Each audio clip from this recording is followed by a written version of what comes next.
بسم اللہ الرحمن الرحیم۔ السلام علیکم ناظرین، آپ دیکھ رہے ہیں پس منظر ٹی وی۔ ناظرین، مقبوضہ کشمیر کی بگڑتی ہوئی صورتحال نے بھارتی معیشت کو 70 سال کی کم ترین سطح پر پہنچا دیا ہے۔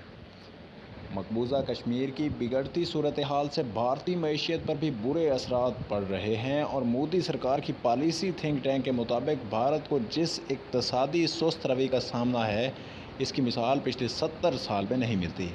بھارتی حکومت کی پالیسی تھنک ٹینک نیشنل انسٹی ٹیوشن فار ٹرانسفارمنگ انڈیا کے وائس چیئرمین راجیو کمار کا کہنا ہے کہ بھارت کو اس وقت جس اقتصادی سست روی کا سامنا ہے، اس کی مثال پچھلے 70 سال میں نہیں ملتی۔ راجیو کمار کا کہنا ہے کہ پورا مالیاتی شعبہ خراب صورتحال سے دوچار ہے اور کوئی بھی کسی پر اعتماد نہیں کر رہا۔ دوسری جانب امریکہ کے آزاد مالیاتی ادارے جیفریز کے ایکٹیویٹی اسٹریٹجیز شعبے کے گلوبل ہیڈ اور معروف تجزیہ کار کرس ووڈ نے بھی موجودہ سیکیورٹی صورتحال کے پیش نظر بھارت کی اقتصادی صورتحال مزید خراب ہونے کی پیشگوئی کر دی ہے۔ کرس ووڈ نے اپنے newsletter Greed and Fear میں لکھا ہے کہ بھارت کے ایسٹ ایلوکیشن پورٹ فولیو میں 1% کی کمی کی ہے، جو اب 16% سے کم ہو کر 15% پر آ گئی ہے۔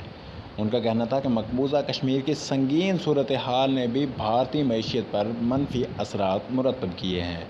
بھارت کی خراب اقتصادی صورتحال کا اندازہ اس سے لگایا جا سکتا ہے کہ اس کی قومی فضائی کمپنی ایئر انڈیا تقریباً 7 ماہ سے فیول کی مد میں اپنے واجبات ادا نہیں کر سکی اور واجب الادا رقم 4,500 کروڑ روپے تک پہنچ گئی ہے۔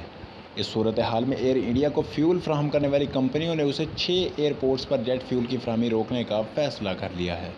بھارتی ویب سائٹ کے مطابق مجموعی طور پر اس وقت ایئر انڈیا پر 58,000 کروڑ روپے کا قرض ہے۔